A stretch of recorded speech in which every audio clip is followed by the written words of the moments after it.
नमस्कार, लोक ललकार में आपका स्वागत है। दोस्तों, आपको लेके चलते हैं नोएडा में, जिसमें कि sector 63 IIFA stainless steel manufacture association ने एक कॉन्फ्रेंस किया, जिसमें सेक्टर 63 नोएडा सभागार में स्टील एक्ट 2025 महाकुंभ मुंबई के बाबत किया गया। 1800 से अधिक सदस्यों का प्रतिनिधित्व करने वाला उक्त संगठन भारत के इस्पात क्षेत्र की मजबूती और वैश्विक स्पर्धा बढ़ाने के लिए मानकों का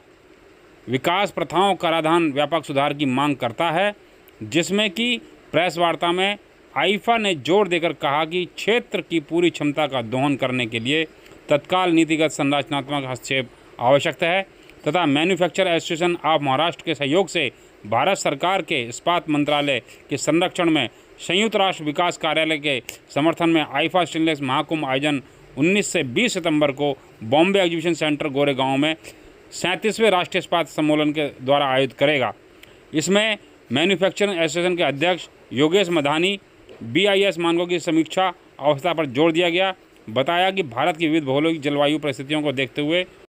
इस महाकुंभ में कमल अग्रवाल जी, जो कि एक सेक्रेटरी के तौर पर हैं, उन्होंने इसकी गुणवत्ता और ट्रेडिंग के ऊपर बातचीत करके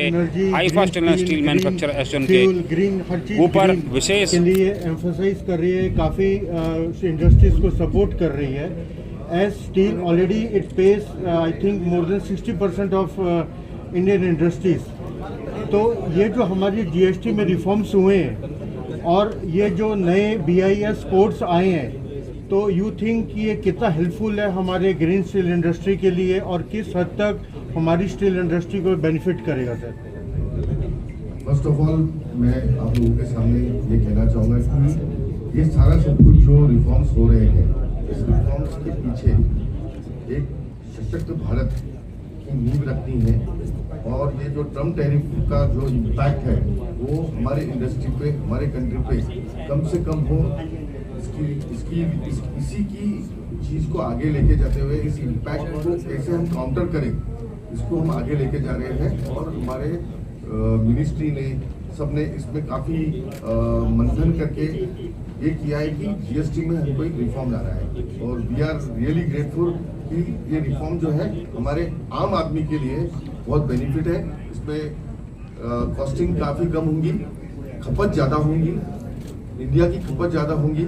हमको एक्सपोर्ट के ऊपर डिपेंडेंसी जो है वो कम हो जाएगी और हम लोग एक्सपोर्ट को कैसे बढ़ाएं, इंपोर्ट कैसे कम करें, इसके ऊपर हमारा फोकस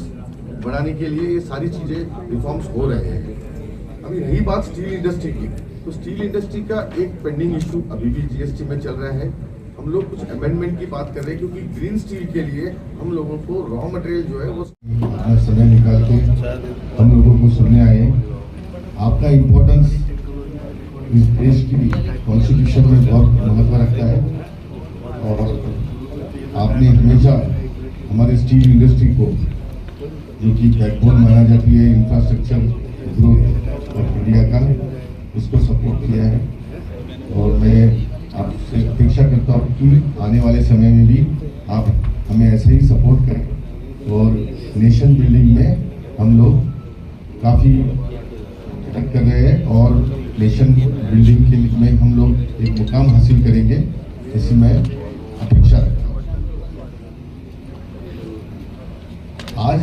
जो ये प्रेस कॉन्फ्रेंस हो रही है, उसका मकसद यही था कि आप लोगों को हम बताना चाहते हैं कि स्टील इंडस्ट्री में हम लोगों का, हमारे एसोसिएशंस का, हमारे एसोसिएशन के मेंबर्स का 47% of the steel making of India में कंट्रीब्यूशन है।